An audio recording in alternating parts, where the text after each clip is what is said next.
A very good afternoon to everyone near and far today. Thank you for your patience and waiting for us. We are still currently admitting all our participants into our webinar. Welcome to Sarawak Women for Women's Society's very first webinar, Cyber Sexual Harassment, Are We Protected? My name is Kim. Myself and Chua will be your moderators for today. Hi, Chua. Hi everyone. For those of you that are hearing about Sarawak Women for Women's Society for the very first time today, SWWS is an NGO based in Sarawak that has worked towards equality for women, equality for women and the elimination of violence towards women and children since 1985. For today's session, we have a webinar from 2 to 3:30 p.m. and our after party from 3:45 p.m. to 4:30 p.m. Our webinar will be live streamed on our Facebook platform at Sarawak Women, whereas the after party session will only be for our registered attendees on Zoom. This is designed to have a more intimate session or a safe space with our audience who would like to discuss and possibly share their lived experiences with cyber sexual harassment. During our Q&A session towards the end of the webinar, please feel free to use the chat box on Zoom or Facebook if you have any questions, or you may also use the raise your hands function on Zoom. Prior to this webinar, we have sent out a survey on Google Form regarding cyber sexual harassment, and Jennifer, our intern at SWWS, will be presenting the findings of this survey. But before Jennifer takes the floor, let me introduce to you our esteemed guest speakers for today. First off, we have Mr. Ren Chung from our sister NGO in Selangor, Women's Aid Organization, WAO. Mr. Ren Chung is the Deputy Executive Director at WAO, where he leads a team to coordinate campaigns and research to improve public policies and change mindsets relating to domestic violence, gender equality, and human rights. Ren Chung completed a Master of Public Policy at the University of Oxford.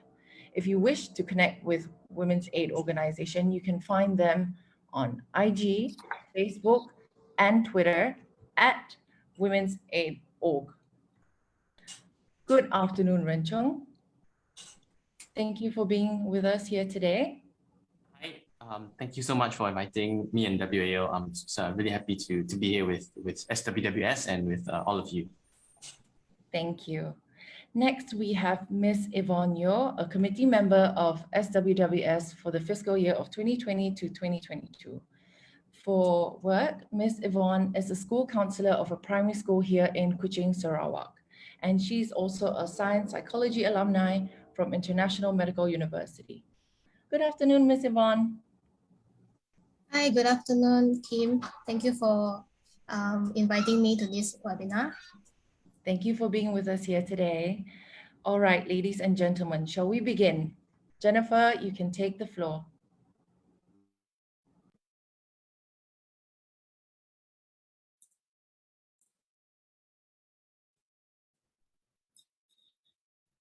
Hi, Jennifer here.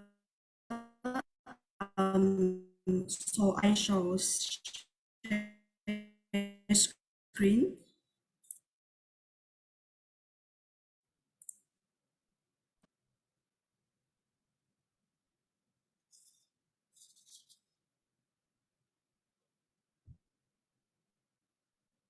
All right, thank you, Kim.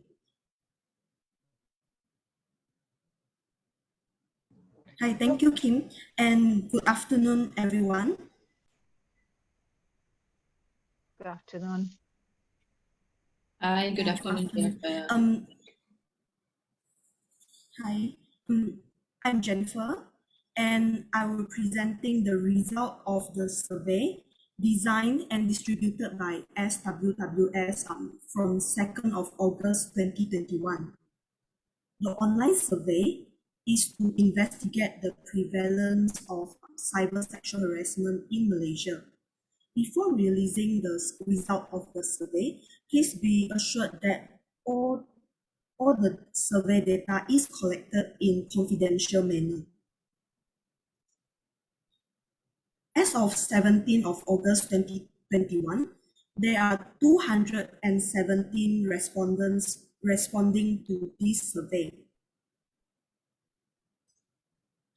From the responses, 29.5% of people have experienced cybersexual harassment, and 10.6% of people are not sure whether they have experienced cybersexual harassment. The survey also shows that people of all ages might have experienced cybersexual harassment. From the data, 64.4% of the respondents says that cybersexual harassment happened to people from 18 to 29 years old, and 33.3% on people below 18 years old, 13.8% on people from 30 to 49 years old, and 2.3% on people aged 50 and above.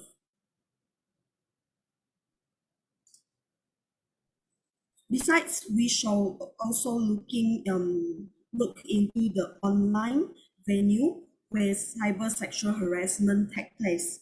Majority of the respondents say their experience occurred on social media platforms such as Facebook, Instagram, Snapchat, WhatsApp, WeChat, and Twitter. This is followed by the dating apps and others such as online gaming and personal email account. Next, we shall look into the reactions to cybersexual harassment. The survey data shows that the most common response to cybersexual harassment is remaining silent and going along with the behavior. 33.3% of the respondents reacted in such manner after experiencing this incident. 21.57% of the respondents said that they have chosen to talk to their family members and friends. There are 16.99% of respondents have chosen to confront the harasser, and 14.38% said that they have blocked and ignored the harasser's account. Only 4.58% of the respondents talked to a counselor, and 3.27% of the respondents made report to the law enforcement agencies such as MCCHR. Coming to see the familiarity with the procedures for dealing with cybersexual harassment complaints, 52.1% of the respondents are not familiar with the procedure for dealing with cybersexual harassment, and 37.3% of them are not sure about it. The survey data also shows that 68.2% of the respondents have not heard or come across the proposed sexual harassment bill, and 82% of them have not heard about or come across the proposed anti-stalking amendment to the Penal Code. Yeah, that's all from me. Thank you for listening, and I shall pass the floor to Chua. Hi, thank you, Jennifer. Thank you for your great presentation on the survey. Thank you very much for that. Now let us invite Mr. Ren Chung from WAO to share with us on this topic, cybersexual harassment. Are we protected? I will be moderating this session together with the speaker, Ren Chung. Ren Chung, first of all, thank you for coming. Thank you for making it for SWWS, very historical live webinar. You know, this is our first webinar. Thank you very much for your time. Let's start. Okay, so Ren Chung, maybe for a start, I think I'll just ask the first one and do questions that is the most the most pertinent. Then maybe you see whether you want to share your slides or whatever. Right. The first question is, what is the definition of cyber sexual harassment and how extensive it is? And could you also share with us or break down a case study of cyber sexual harassment in Malaysia? Yeah. Thanks, Kuan Cheng. Just checking, everyone can hear me okay and can see the slides that I'm sharing? Yes. Great. Yes, we can. Yeah. Okay. So, what does cyber sexual harassment mean? There are a few elements. So one way to go about it is defining what is sexual harassment. And then from then we can derive what is cyber sexual harassment. So sexual harassment, generally when people talk about it, I mean, I think everyone here is probably knows what it is. Like if something happens to you or someone you can probably tell that, yeah, that is sexual harassment, that is cyber sexual harassment. But if we really want to break it down to what really it is, normally we say there are three things. So sexual harassment, it's number one, it is something sexual, of course, sexual in nature. Number two, it's an action that's unwanted. So someone's doing something to you that you don't like or you don't welcome. And then the third is that there's some kind of negative impact on you. So, could be offensive, could be humiliating, it could be a threat, something that puts you in distress or makes you feel uncomfortable in other ways. So those are the main three elements of what defines an act as sexual harassment. And you can look at various definitions. These are the three elements that are always there. So it can be an action that is verbal, non-verbal, visual, physical, gestural. And if you look at in terms of sexual harassment in the law, it can be in work setting or in other settings. So that's sexual harassment in general. Again, you have to remember the three elements.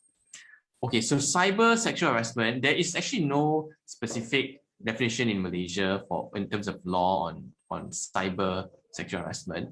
But broadly speaking, it is any form of sexual harassment that is online, happens online, or in some kind of digital form. So it doesn't mean that there's no specific law on cyber sexual harassment, means there's no standards. Sexual harassment is something, is a broad umbrella that can include cyber forms of sexual harassment. So for example, someone sends you images, texts or videos or posts on their own social media about you, and it fulfills the three criteria. It's sexual in nature, it's unwanted, and it causing some kind of negative impact on you, then that can be considered as cyber sexual harassment. So in terms of examples, I think,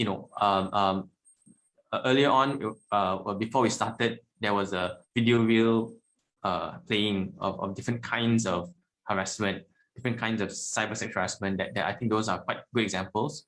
You can think of things like somebody sending you a text, somebody posting an image or sending you an image, DM you, direct message you some kind of image, or post on their own Twitter or Facebook or Instagram or something, some kind of image about you. So these things are examples of cyber sexual harassment. And one other element I want to highlight is that, sometimes these acts, they are one-off. Maybe you're online and then somebody just out of the blue just goes into your DM and then sends something. Or maybe you post something on Facebook and then somebody comments something down there, So that's one kind. But there's also, sometimes we see sexual harassment and other forms of cyber sexual harassment. They're part of a larger picture. So people are doing, someone is maybe stalking you. Someone may be harassing you in general. And as part of that behavior, they are cyber harassing you also, cyber sexual harassing you. So I want to give one example that illustrates this concept. So this is actually a stalking case. It's 2016 to 2018. So the case is a while back. And so we can see the first part of what happened. There's many things that it's a course of conduct, it's a series of behaviors. This person was sent hundreds of text messages and emails. So that's already a form of digital harassment, maybe sexual, maybe not sexual. Followed me around from work to home, so stalking, physical stalking. Wrote to my company and WS to stop assisting me. So these are also forms of harassment. Then the fourth bullet point here, send obscene pictures and email. So this is a very clear form of cyber sexual harassment that is happening as part of a series of other acts that someone is experiencing. So just wanted to highlight here that you can think of cyber sexual harassment as either one-off occurrence, or they can be part of a larger course of conduct involving stalking or other forms of harassment.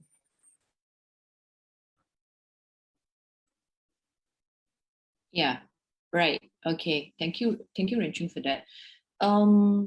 Right. Do you see a trend in the cases of cyber sexual harassment in Malaysia, either reported or unreported? Okay. Just I forgot to mention one other thing just now. Just wanted to show everyone in terms of definition. You can look at various legal documents or policy documents in Malaysia, and you can see the three elements described just now. So we have this code of practice of sexual harassment in the workplace. We have this guideline that is the government circular. We have Employment Act, and we have a tort. So all these policy framework or documents, you can see that they have different definition, but the three elements are basically there.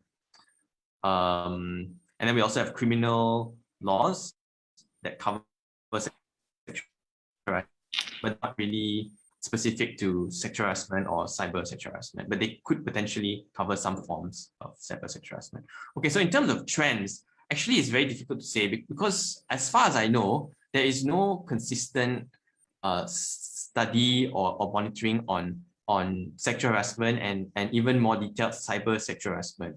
So it's difficult for us to say for sure what are the trends of sexual harassment. But I think what we can safely say is two things. One is it's probably prevalent, means a lot. And number two is definitely now after MCO and PKP and all this, we should expect that this cyber forms of sexual harassment or any kind of cyber harassment is even more of a concern. So you can look at studies from other countries and all that it will show you that that's the case. So although we do not have many like regular studies over here, we can track trends. I think it's safe to say that, looking at what studies we have now and looking at global trends, it's probably a prevalent issue. And it's something that is even more serious now in sort of, as long as we're in lockdown period, because people are just living more of their life online. So what do we know about, so there are some studies on sexual harassment or related to sexual harassment. Just now you saw one presentation, the latest one done by SWWS. So that's one example. There are a few other studies that I just highlight three here that I think are quite comprehensive. So one is a survey done by YouGov. So this is a study on sexual harassment.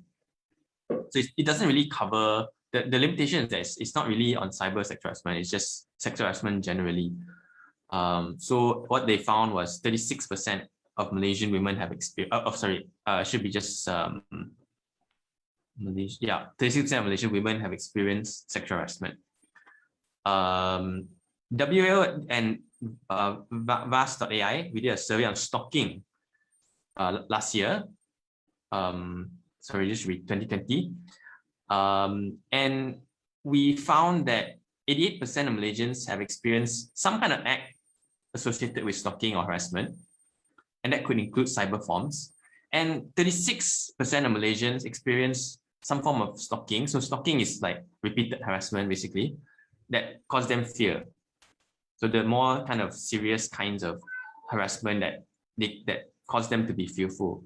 So of course, the limitation is that this is not really cyber harassment or stalking. It includes cyber harassment and cyber sexual harassment, but it's not just physical, but it also includes physical forms of harassment and includes non-sexual forms of harassment or stalking. And then MCCHR did a survey on cyber. This one was very specific on cyber harassment. So I believe it was not necessarily sexual, but it was cyber harassment. And they found that 50% of the respondents have experienced one form of online harassment, at least once in their life. So this one, there's a bit of the limitation is it's an online survey that there's no, they post it on the website and so on. So there's not really it doesn't really represent the population, but it's something nonetheless. And then you can also look at police reports and all this, but I don't think it's really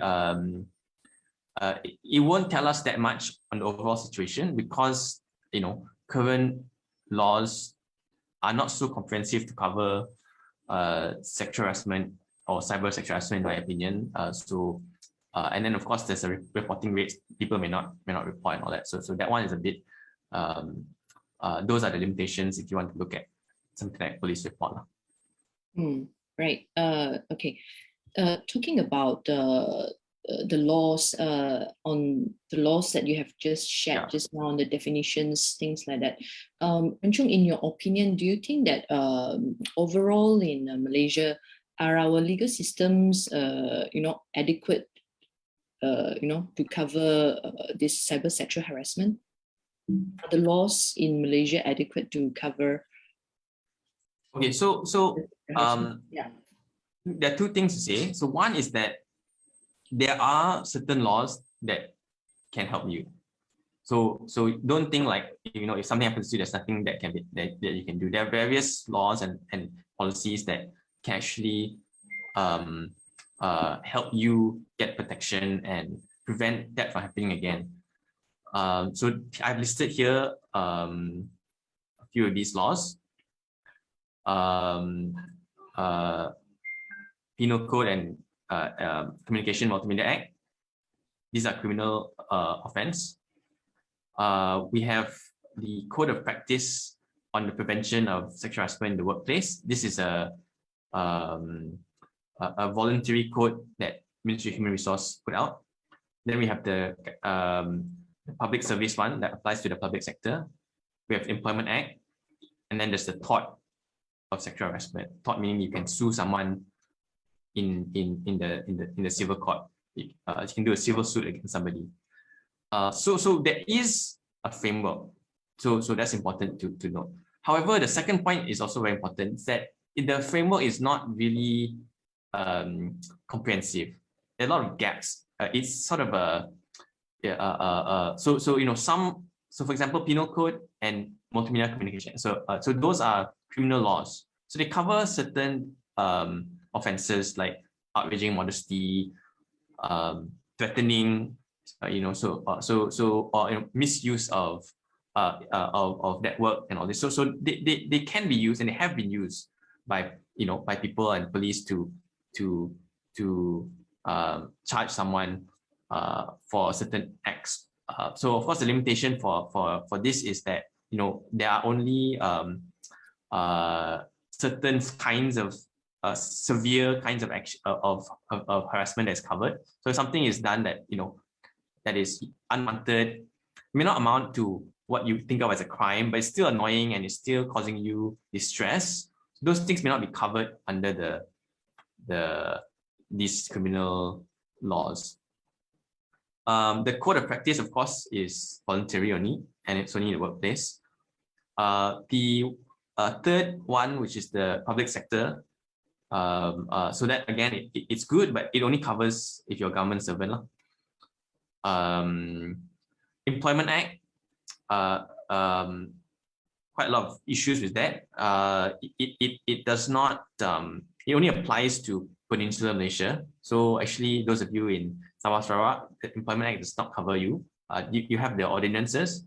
So there's supposed to be some amendment to that coming that will add in the sexual harassment part, but that one has not been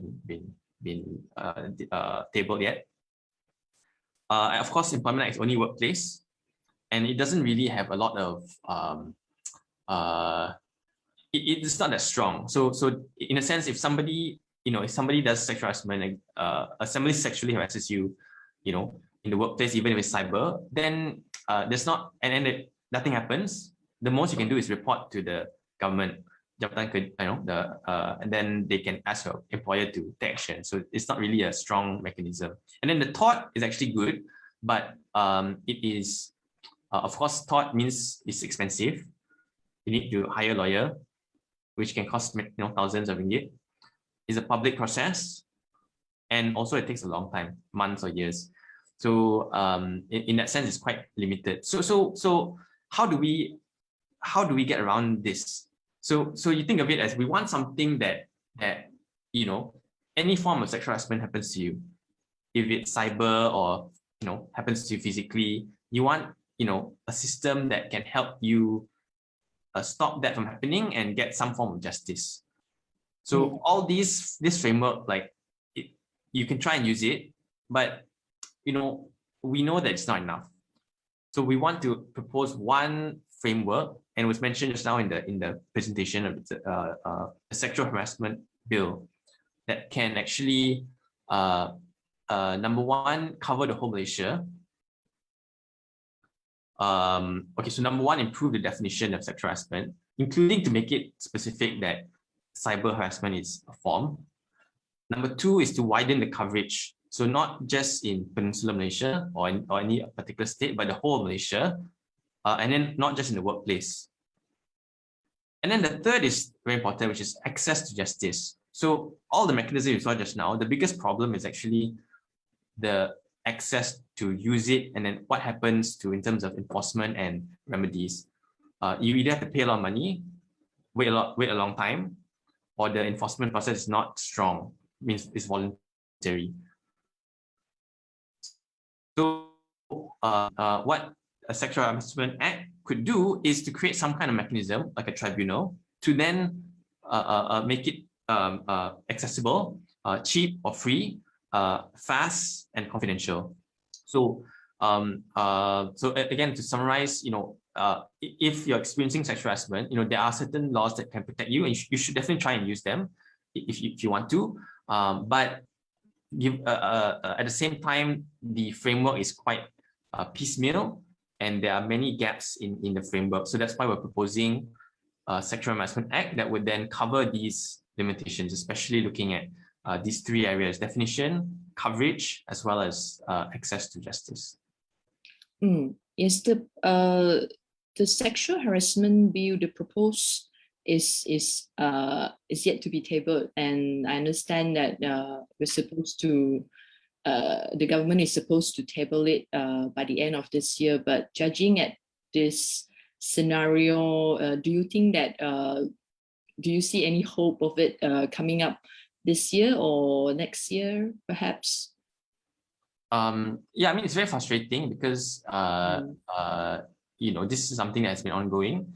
There's been a lot of progress in the past 3-4 years, especially initially when PH was the government, and the minister was Wan Aziza and Hannah Yeo, the deputy. They did a lot actually to push this bill forward. Then, of course, COVID and also the political changes pretty much delayed all of this. I mean, there has been movement. Even under PN. Actually, they have pushed the bill somewhat, but it caused some delay. So whether it's going to happen or not, I mean, there is a chance. It's not impossible. There is a chance, but it's hard to say what's going to look like. Okay. Ren Chung, in your opinion, what as public, what us as a public can do in addition to all these legal systems that we need to do in order to protect ourselves or our friends and families from this dangers online. Right. Yeah. Of course, the first is to look at yourself and ourselves and make sure we are not doing it. Make sure we are not harassing anybody. That's number one. So the second is, if it's happening to you there or someone you know, there are different things you can do. So at MCCHR, they have so if you go to MCCHR's website, this is they have some guide on cyber harassment. So they call it skips, speak up, or so 5 things you can do lah. So number 1 is decide whether you want to speak up or stay low. So depending on the situation, you may want to just make a lot of noise about it. Screenshot the blur and post. Maybe it could be useful. It could get it to stop. But some situations, maybe you don't want to do that. It might cause you more issues, or you're maybe uncomfortable to do it. Then you might want to take a more another approach, which is fine as well. That's number 1. So to decide which approach you want to take. The second is to keep evidence. So make sure you have evidence of the any kind of someone messaging you, or the pictures or the videos that are being used against you. That's number 2. Number 3 is informing somebody. So it could be someone your a friend. It could be going to an NGO, reporting to MCMC or the police, or somebody else. And then the 4th is to take some protection measures against yourself. So maybe if somebody is online stalking you, maybe you need to go and see your profile and say, okay, do I have anything that is going to give away certain confidential information that someone can use against me? You may need to do that. And then the 5th is self-care. So making sure that you're taking steps to take care of your own well-being. So these are some recommendations. I think it's quite good that you can find on the MCCHR website. Of course, if you are facing issues and you kind of don't know where to start, or you can always call an NGO for free and confidential support. WAO, you can call WAO, or WhatsApp WAO. We have a WhatsApp line also. Awam is another NGO. Of course, SWWS, and maybe SAWO. So these are all NGOs you can call for information and advice. All right. Right. As we know that cyber sexual harassment, it is actually it doesn't just happen to female. It happens to male as well, right? So it can happen to anyone, us as an adult, or even our children as well, right? So yeah. So I guess we all need to also break the stigma that cyber sexual harassment doesn't actually just happen to women. Yeah, right. Right. Then it moves to my next question. Okay, from a male perspective, what do you find are the challenges and the most effective way to communicate about safety and consent to different audiences? Different age and gender audiences, Ren Chung? Yeah. Because you've been in the because you are quite a renowned male person in this area. Yeah. So could you perhaps share. I think definitely you're right to say that anyone can experience sexual harassment or cyber sexual harassment. We shouldn't forget the gender aspect, of course, because definitely predominantly women are more likely to experience sexual harassment, including cyber sexual harassment. So if you look at any study that has gender breakdown, normally the prevalence might be 2 or more times higher for women, and then so there's definitely the gender aspect that we cannot forget. But at the same time, you're absolutely right that we cannot discount the fact that it does happen to anyone. So everyone is actually could find themselves in that situation and would also need some kind of support. So in terms of communication and I really think, the number one thing we need now is accountability mechanism. There's one aspect which is public awareness and all that, which is important. And I think a lot of people are doing it. The other aspect I think we need to focus on, as I think a lot, is accountability mechanism. So if we don't have accountability mechanism, then it's quite difficult to use goodwill and persuasion to get people to change their behavior sometimes. I mean, of course, it's important as well.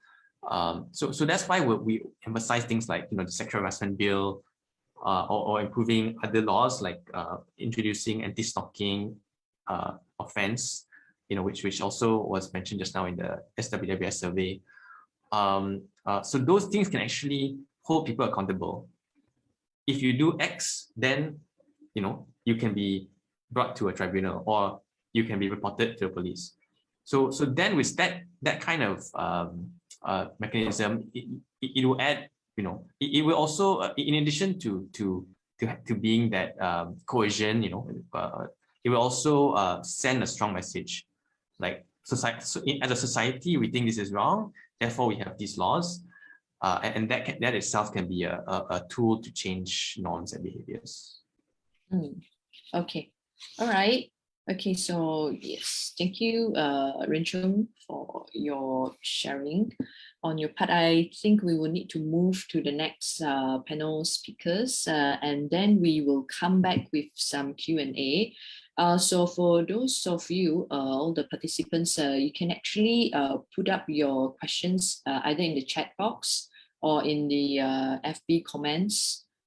Right, and then we will ask Ren Chung and Yvonne later on after their session. All right, so I'll pass on to Kim to moderate Yvonne's session. Thank you, Ren Chung. Thank you. Yeah. Thank you so much, Chua.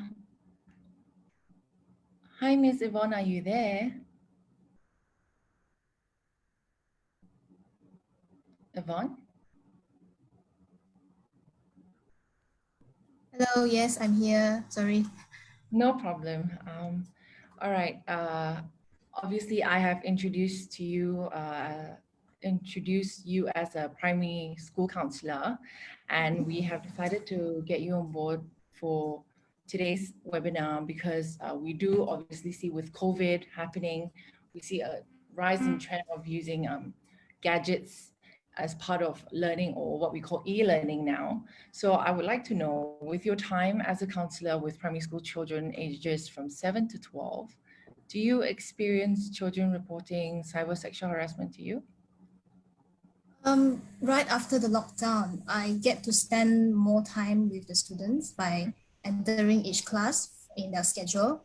So from that schedule, I know a little bit of them. That 30 minutes of time with them is pretty precious to me. So the questions that I would get from all these students would be on academic improvements, stress, emotional management, and all these kind of things. So none of them actually touch on cyber sexual harassment or even just sexual harassment.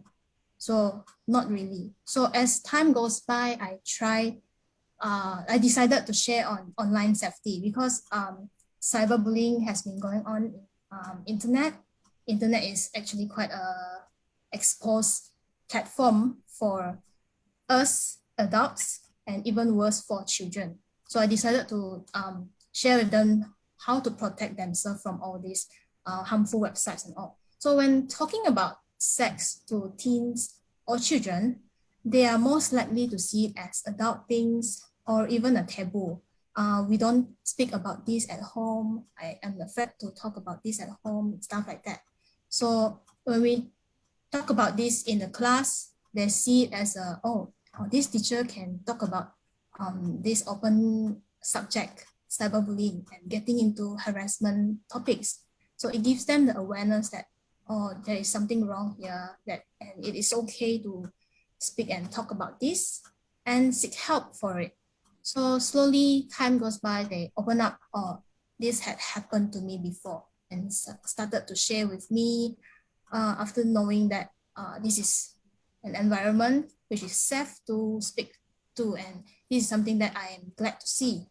So I would want to share on one application which is quite known to everyone in the world, which is Omegle application. Have you heard of it? So Omegle is one platform where people use to get to know each other from around the world. So it can be a good app where you meet new people, you try to be friend with another person, but at one point it might be a bit abusive when you do not know who you are interacting with, and that person can be a predator online. So a scenario which I would think of is that because this Omegle application is actually for teens 13 years old and above, but they never ask for age limits when you register for an account in there. So they do not know how old are you and stuff like that, and they just mix you up with other people. So one thing I would say is that those people that you might find online, they are predators. They can ask or threaten you online.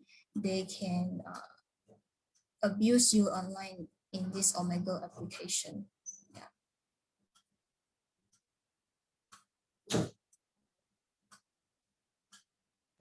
All right.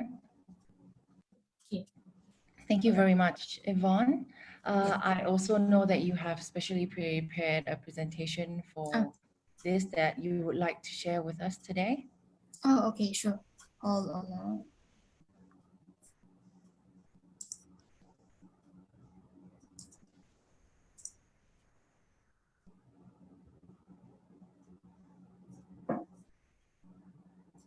So, how protected are our children with the internet?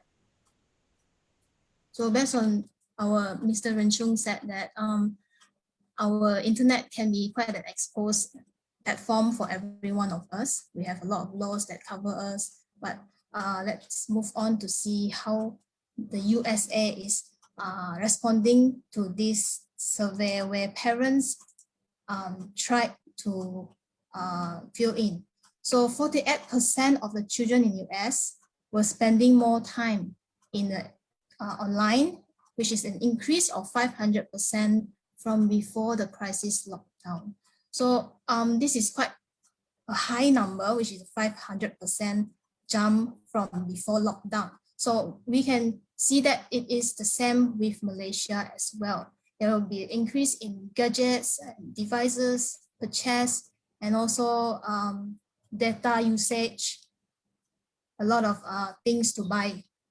So IUS 2020 Internet User Survey done by MCMC, which is the Multimedia Communication Commission in Malaysia, established that the number of children aged 5 to 17 who use internet has grown from 155% from 2016. So this is quite a big number as well. And it is totally not shocking because we consider this as a norm already in Malaysia, because due to pandemic, we need internet to communicate. We need internet to go for e-learning, online classes, and to entertain ourselves at home. So more than 50% of these children in Malaysia actually own their own personal devices, which means that parents are less likely to take a look at what they are exposed to or what network they have access to. So experts and even adults like us, we agree that it is pretty unhealthy to be on the phones all the time physically. But what about emotionally? We rarely talk about emotions in terms of facing gadgets and devices or the websites in the internet. So in prevalence in Malaysia, UNICEF also highlighted on this in Malaysia, where PDRM reported they actually found 20,000 IP addresses downloading and uploading visuals or photographs of the child pornography in Southeast Asia. And they also work with Interpol to restrict 400 websites that have sexual abuse content, which is accessible by everyone. And besides that, 80% of these rape cases reported in 2014 to 2015, which was 6 years ago already, majority of them are actually under 18. Yeah. So IP address is something that allow information sharing between a website and a device. So whenever you go into a website, your information is shared into that website. So yeah, around. So do you think MCO changed the number of cyber sexual harassment in Malaysia? Yes, definitely. So AWAM, All Women Action Society in KL, helpline, they have increased calls tremendously. They receive increased calls tremendously. And in fact, 18.5% of all these cases, which comes through the helpline, are actually made up of sexual harassment cases. And 41.7% of these 18.5% cases are cyber sexual harassment. Yeah. So we all know that most of our reports are actually underreported from what prevalence have given to us.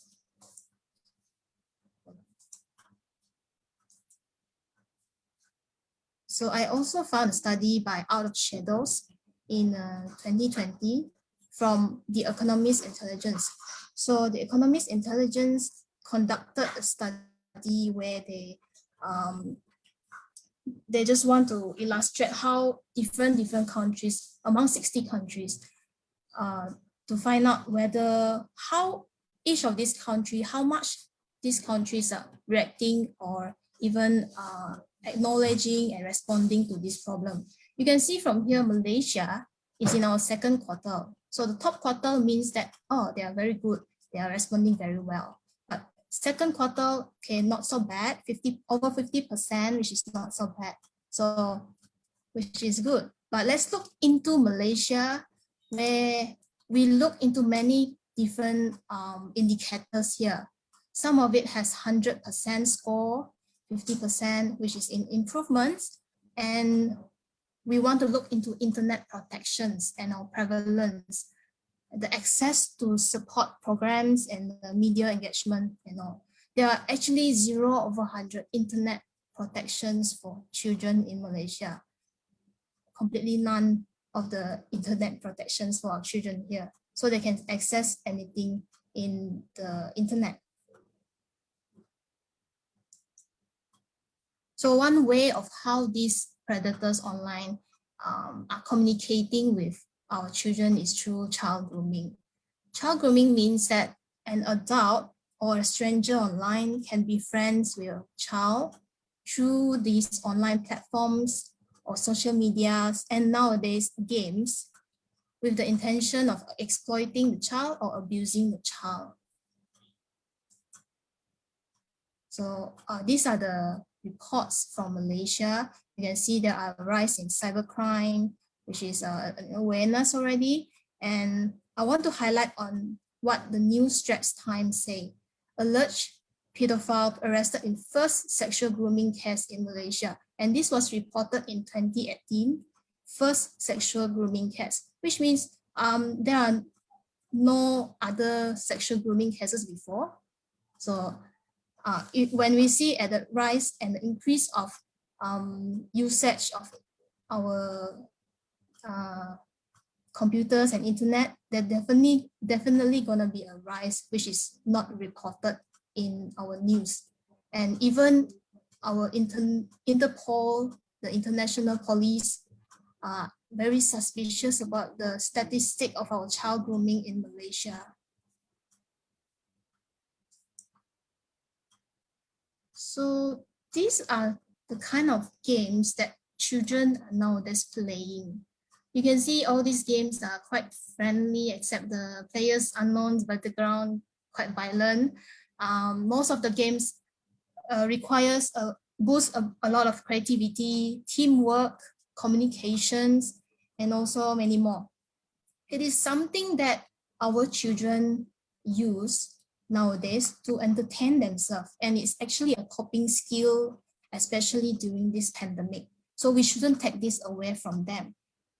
It's not something that we can take away from them, as they help them with staying coping with themselves and staying at home. But highlighting on this is that, for example, Gacha Life or Minecraft. Minecraft is something where you are building something with your creativity. You are communicating with another person. And predators can be also in a game trying to befriend with children, and through their online grooming is formed. And one thing from Gacha Life is you can see the characters are pretty cute, innocent. It's actually a game where you dress up the characters. You choose the colors for everything. Gacha Life is making videos and all. So a pretty cute thing. But one thing that was highlighted by Gacha Life is a phenomenon called Gacha Hit, where predators use all these characters to create sexual contents. They use characters to make sexual abuse content and send them to all the children. So this is one phenomenon that was highlighted by Gacha Life that time. And the age limit increased to 9 years old and above. So we can be familiar with all these games and talk to our children, share with it to our children. We can play with them, but at the same time, we should also know who are they communicating online with as well. So that's what I want to share about. Yeah.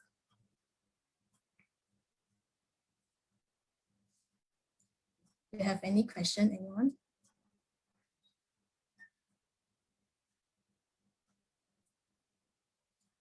Perhaps I can share the helplines available as well.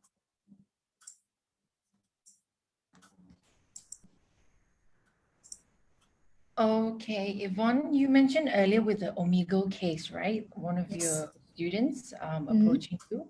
Do you know that these children are able to identify or realize that they have experienced cyber sexual harassment, or is this something that they learn after your communication with them?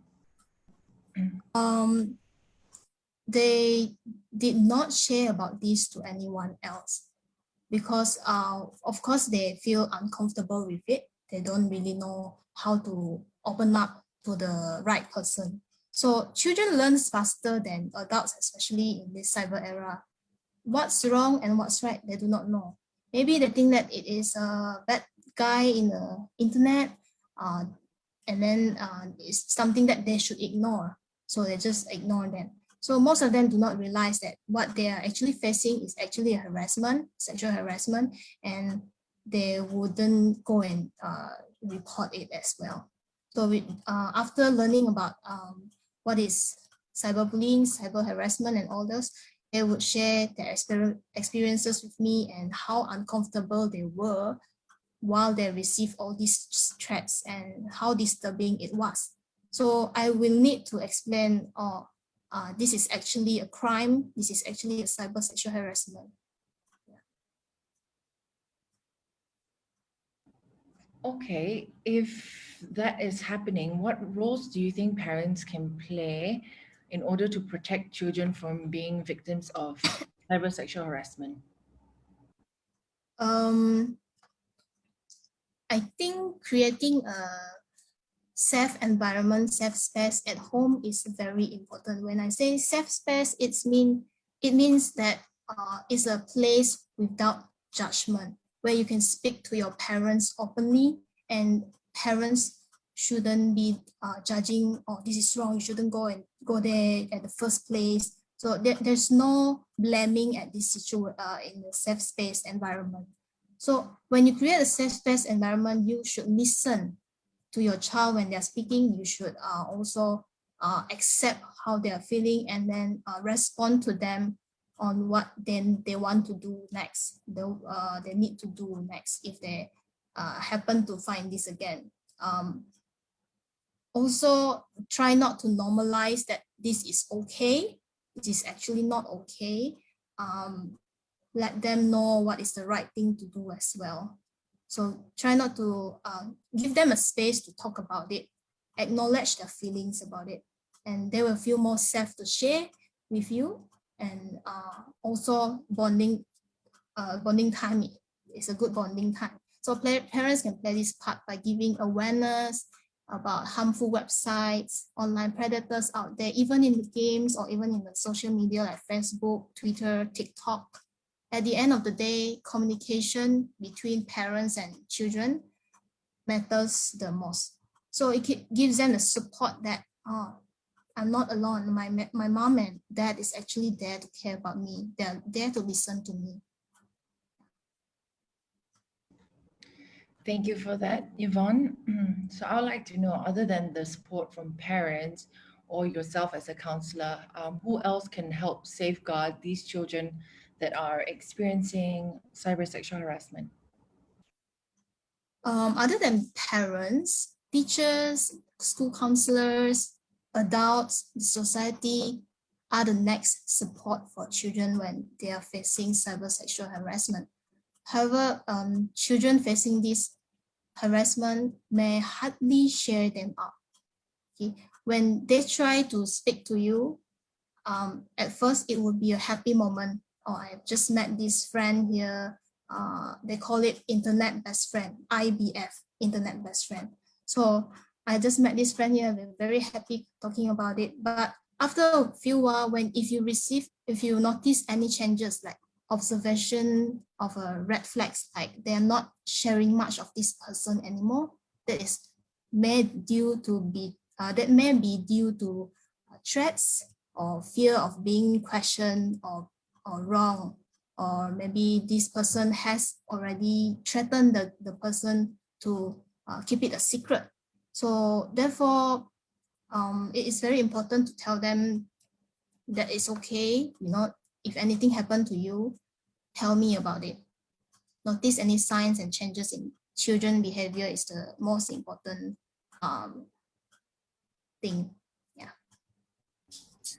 So it looks like the society has a role to play as being frontliners for our children of the future.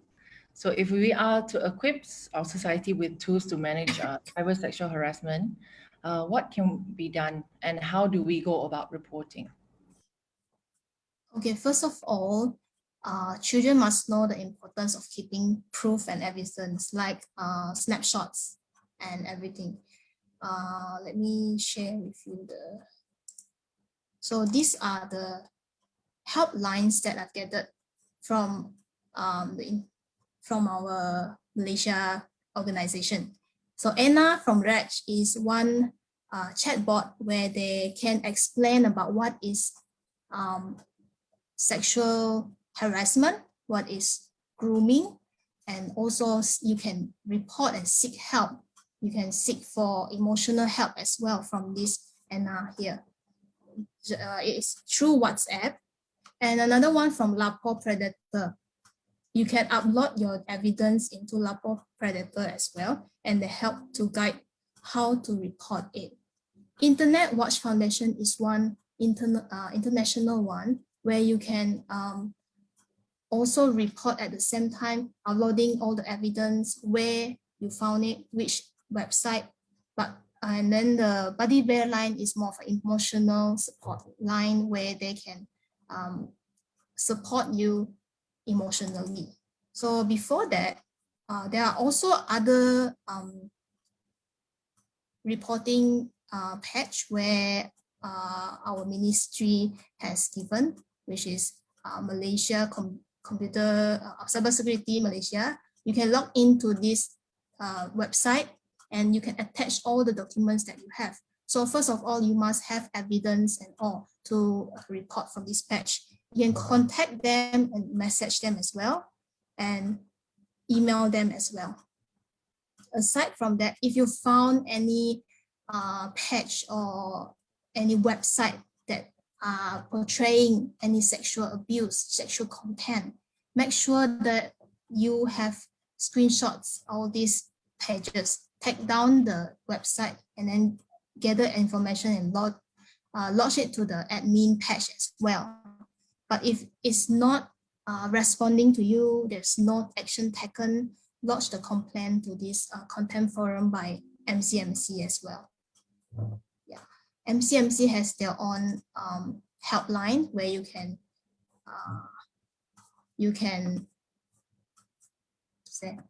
also make complaints there. Yeah. Sorry. So with your question, I think first of all, children must know the importance of keeping proof, screenshots, online evidence. It is pretty hard to prove, like what Mr. Ren Chung has said about online harassment. It's pretty hard to prove. So evidence of these pages should be kept, and then report the user account, report to the page, report abuse. They can upload all this information in MCMC, MyCert, and most importantly, do not be afraid to talk to a trusted adult about this harassment and proceed to legal actions about it. Thank you very much, Yvonne, for sharing all these helpful tips for reporting cyber sexual harassment, just in case it happens to children. I'd like to know, I'd like to forward the next question to Mr. Ren Chung, actually. As for survivors of cyber sexual harassment above the age of 18, what do you think would be the best way to handle such cases? Thanks, Kim. So I think the variety of steps one can take. I think the framework that I shared earlier from MCCHR is a good way to go about thinking about it. Each person, they would have their own consideration and way of assessing their own case. So they may feel, I want to do X because maybe I just feel more comfortable that way, or I don't want to do this because it may put me in more risk or might expose me to more harassment or abuse. So in a sense, it really depends on the person, and autonomy is a very key thing. So each person needs to decide for themselves what the best steps for them, whether they want to make a report, whether they want to even tell anyone about it, or whether to go public or try to resolve the issue with themselves. But I think again, looking at the framework, this is one framework, but it's similar to other frameworks I've seen. These 5 steps, deciding whether to speak up or stay low.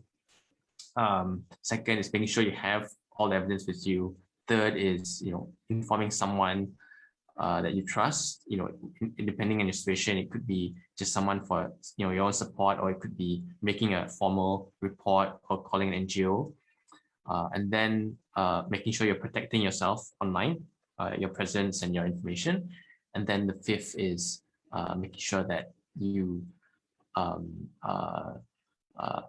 do things to protect yourself in terms of emotionally and mentally. So I've shared the link to this these 5 steps in the chat, so you can feel free to check it out. Again, these are just one guide, but it's similar to others that you may find.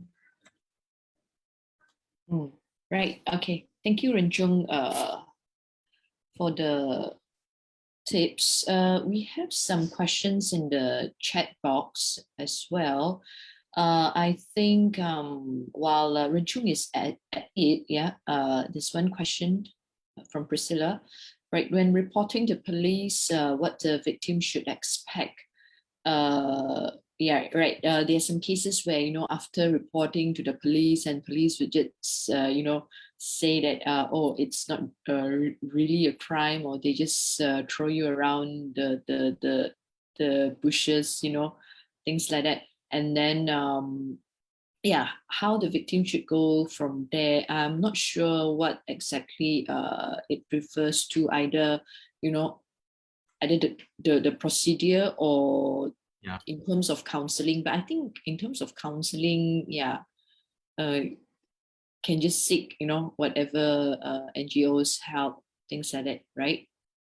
Yeah, I think it's a good question, and you're right, Ching, that it could be a variety of things. So I think in this case, there are maybe, like, broadly speaking, 3 scenarios. So one is maybe there is something that the police could do, but maybe that particular officer, for whatever reason, is not sensitive to it, or maybe they are unaware of certain things that they can take, action they can take. So we this is not really, I mean, it happens. It happens. That's number one. So number 2 is maybe there isn't anything the police can actually do. So we know there are gaps in the laws, and police can only handle criminal case. So if something happens and it's not doesn't amount to any crime that is in the penal code or other criminal law, then the police actually can't really do that much. So that's the second scenario. And then the third scenario here, with relating to cyber, is there's a bit of confusion in jurisdiction between what the police cover and what MCMC would cover, the Multimedia Commission would cover. So we do get some cases where, survivor may go to police, and then the police refer to MCMC, and then there's a bit of confusion between the parties as to who should actually handle that particular cyber case. So there are a variety of reasons why this could happen. In terms of what can that person then do, I think the easiest is really to call an NGO for support. So for example, like at WO we provide advice on how to go about so we can look at your case in a bit more detail and say, okay, this one actually it is can be considered a crime under certain. So that we can help you to write to the police and explain certain things, or we can try and contact the police officer or guide you to how you can speak to the police officer and highlight these certain things. That's so going to NGO, I think is the easiest best thing you can do. The second is if you have can afford a lawyer, or if you have friends or contacts who can just help you to go with you, that is also another way. You can go back to the police station or call the police again, with the help of your lawyer friend or lawyer that you hire. I think these are the 2 things that you can do at this point. You can, if you want, you can directly write to the police. They have their internal complaints and all this. You can do that as well. But I think of these 3 things, the easiest is to just call an NGO and SWWS and explain the case in a bit more detail, and then we'll be able to provide you with some support. Okay, all right. Okay, thank you, Ren Chung. Right, next question from Mr. Muhammad Ali. How should we know or identify the cyber games are safe? This is to Yvonne. Maybe Yvonne can actually share with us. Do you have any tips to identify? It couldn't be like the parents have to play the games first, right? All right, I would say there are no games that are safe. Yeah, any predators can go into any games and become anyone. Yeah, so the most important thing is to know how these games work. You can play it, you can try. It's a good thing of how you are communicating with your children as well. You know them more, you know the games more, and you can have more topics to talk to at home. So I don't think playing the games is wrong, but there are definitely children have to be cautious about these games, have to be aware that these harmful things are going on in online, anywhere, any website, any games, any platforms, it can happen. yeah, that's it. Thank you. All right, thank you, Yvonne. Thank you for the very good tips. It's very enlightened. I mean, yeah, there's no game in the world that is safe. Yeah, thank you, Yvonne, for that. Right. Next question is some questions that participants actually asked when they registered. We provide a column for them to ask questions when they, registered for our webinar as well. One of it is how to report if the harasser is outside of Malaysia. Is there any, avenue for them if, like, let's say if they are playing games and then the predator is actually, a foreigner, from overseas, do you think that there's an avenue to report? I believe that you can report through the games first, and if there are no actions taken from the games provider platform, this has to be brought up to our ministry or the PDRM police.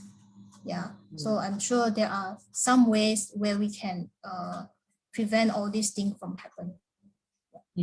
Okay, how about Ren Chung? Do you have any thoughts on this? Yeah, no, I think I agree with Yvonne. Because Malaysian law would cover people in Malaysia. So if the person is in another country, then our laws generally do not cover them. And yeah, what Yvonne said, I agree. Normally, you each platform, whether it's social media or some, would have their reporting mechanism. So you would have to report through that mechanism. Beyond that, I mean, that would be the first step that you want to take. Okay. All right. Okay. Thank you. Thank you, Ren Chung. Thank you, Yvonne. Right. There are also some other questions asked during the registration for the webinar, but those questions are not really related to cyber sexual harassment, but we will reply directly to the email that is asking the questions later on. So I believe there are one or two questions which are actually on another topic, right? Okay, so, right. Okay, so is there any other questions? Actually, if you don't want to use the chat box or FB comments, you can actually raise your hand here and just unmute yourself and ask the questions directly. Yeah, anyone?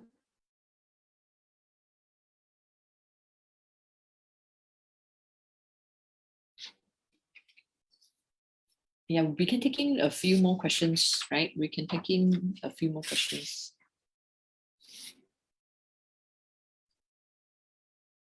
Okay, right. Mr. Muhammad Ali, raise your hand. Yes, please. Hi, very good afternoon to each and every one of you. I really like the topic that we discussed today so much, and thank you to all the presenter and as well the host of the program. I really hope from this particular webinar, we shall perhaps have one resolution, which, as being mentioned by you and just now, the Sexual Harassment Act itself is still pending, keep on pending in Malaysia. So I really hope we can say something and perhaps send some voice to the government, especially so that we can be heard as well, because it seems that right after Yvonne Yeo stopped being the deputy minister, there's none of us seems to talk about Sexual Harassment Act. We really need this particular thing, regardless of anyone can become the prime minister and so on. But I would suggest that we bring this particular matter because sexual harassment still happen, and now in the cyber itself. And I really like when Yvonne mentioned just now, none of the games is safe actually. So might as well the YouTube, TikTok, and so on. Some would definitely try to put something not good in that particular channel as well. So that would be my comment, and I really hope this particular webinar is very good actually. Thank you so much. Thank you. Thank you. Thank you, sir, for joining us today, this afternoon. Thank you very much. All right. Right. Do we still take in questions? Yes, right, Kim? I think yes, we can still take in questions.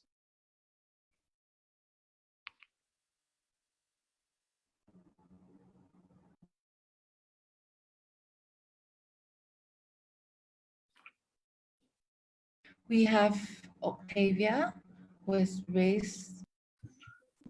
Hi. I have this question. I think it will be better answered by Yvonne. As a counselor, I'm pretty sure you've spoken to your students quite on a regular basis, as you mentioned earlier. So just personally, based on these little stories that you've heard about, whether it's harassment or not, if we remove this whole online e-learning situation and whatever not, in a personal opinion, maybe I can open this question to the floor as well.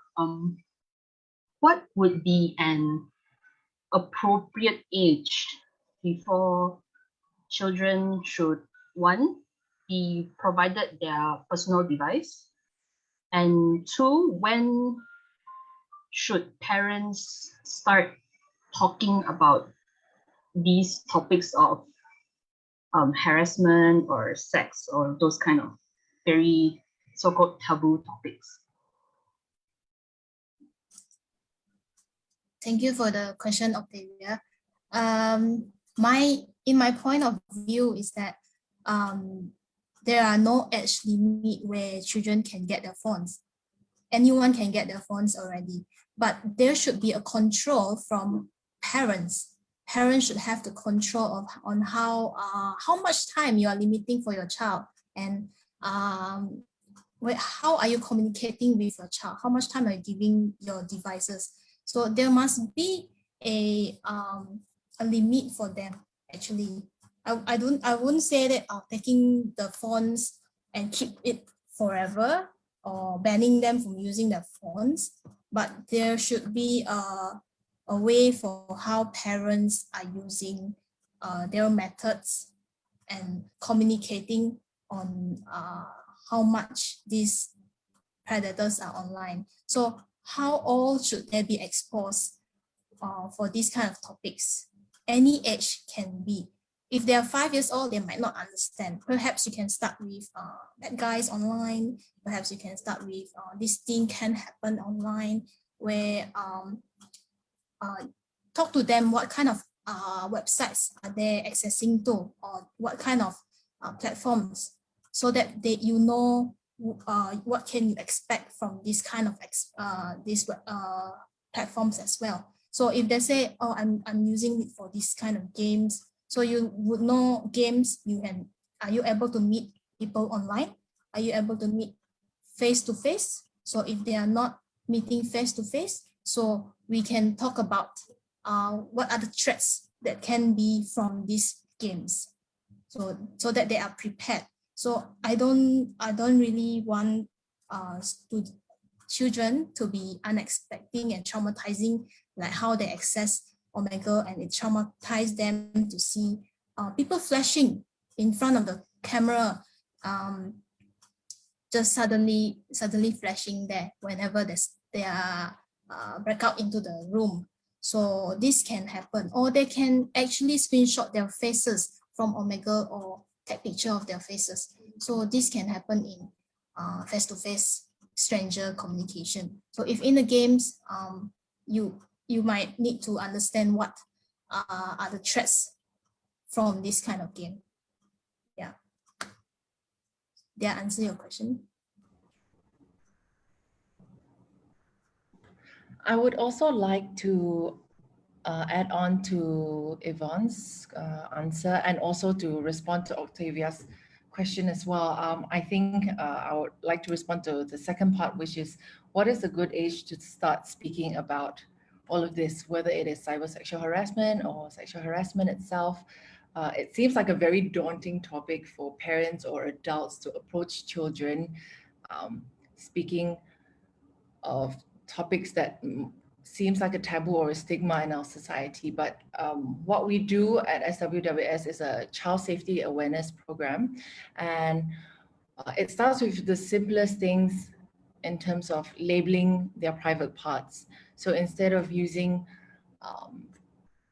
hidden words like, oh, yeah, let's say the vagina, they might use it as a lock and the penis as a key.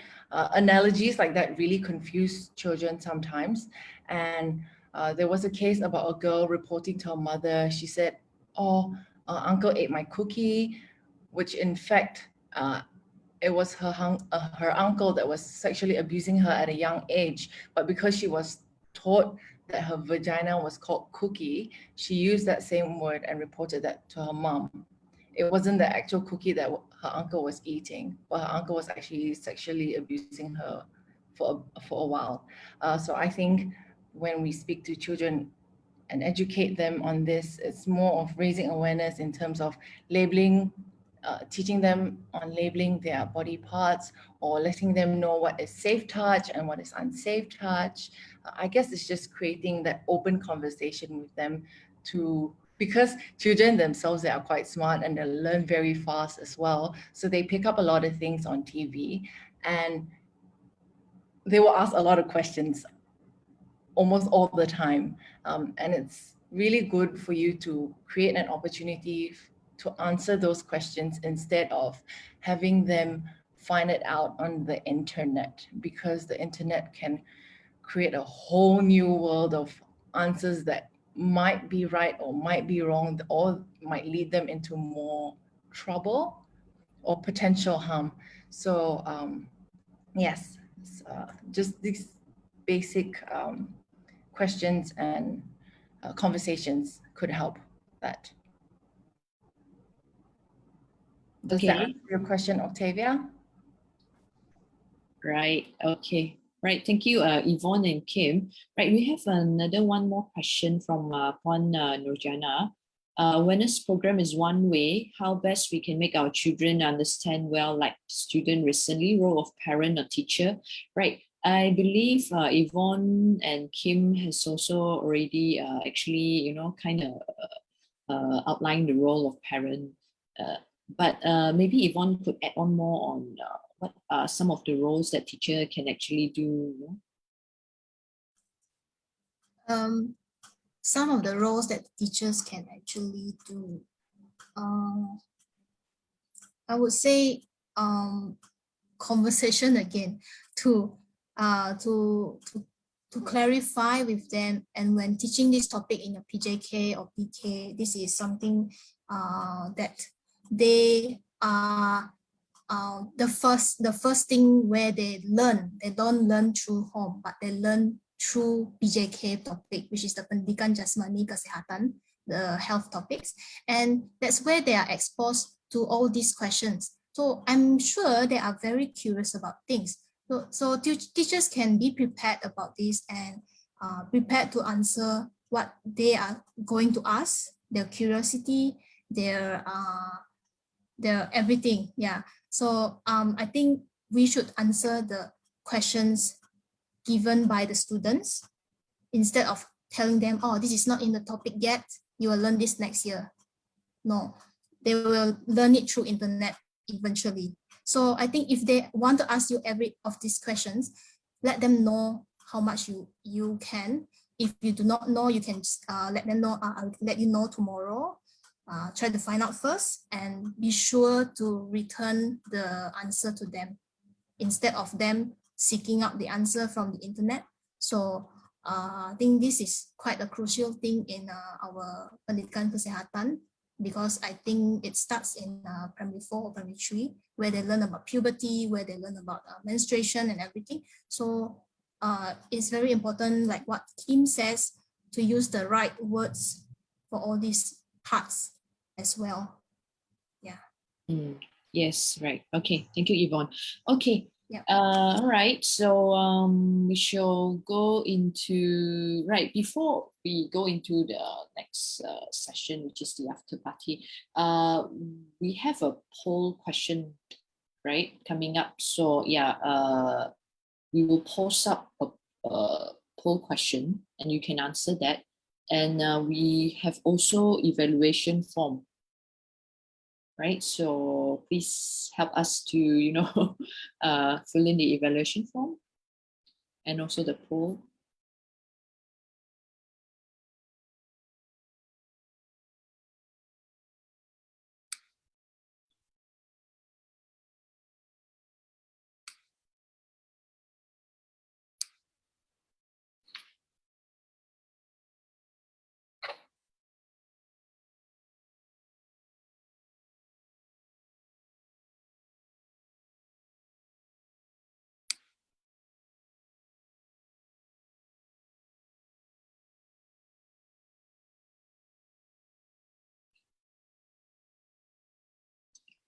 All right, okay, maybe I'll just read out the poll questions.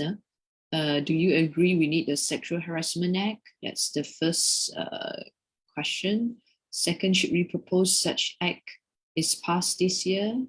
Second question. Third question is, should we ask the new government to publish their proposed act in September so that the public can comment before it is tabled in Parliament?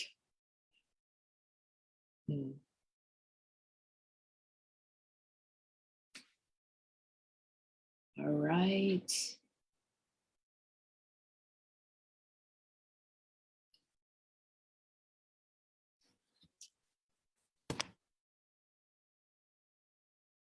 Okay, has everyone finished answering the poll questions? So do I read out the result? Do I read out the result? Kim, do I read out the result or what? Yes, it seems. Yeah, okay. Right. Okay, so 75% of you participated in this poll question. So yes, 100% said yes to the first question, agree that we need a Sexual Harassment Act, and agree that to propose such an act passed this year, and of course agree for the third one, for the government to publish the proposed act in September so that the public can comment before it is tabled in Parliament. All right. Okay. All right. On the third questions, maybe I'll just add in one or two points on the third questions. Ren Chung, do you think it's possible for the government to actually publish it to the public for comments? It's entirely up to the government, right? They can just table it in the day one, right? Without even publishing it to the public, right? Yeah, normally the government would not publish prior to right. They would normally they would just table it and it would just pass as it is. So whether now there's a different arrangement, we don't know lah. But yeah. Okay, understand. All right. Of course we should. I agree that they should be. Yes. We can actually push that lah. All right. Okay. So, all right. So thank you both Ren Chung and Yvonne for the wonderful session, wonderful sharing. Yvonne, useful tips in combating cyber sexual harassment for children. Ren Chung for your insights on the legal perspective as well. Thank you very much for the sharing. We are really glad to have both of you for our first historical live webinar. We've never done conducting webinar before, even since last year, right? So this is our first, and yeah, right. So everyone seemed to be giving good comments, right? Thank you for Ren Chung and Yvonne for spending a wonderful afternoon with us. Right, so before we move into the after party, which those of you who had registered for the after party, you may actually stay on for the after party. Those of you who wish to leave before the after party, you may also do so.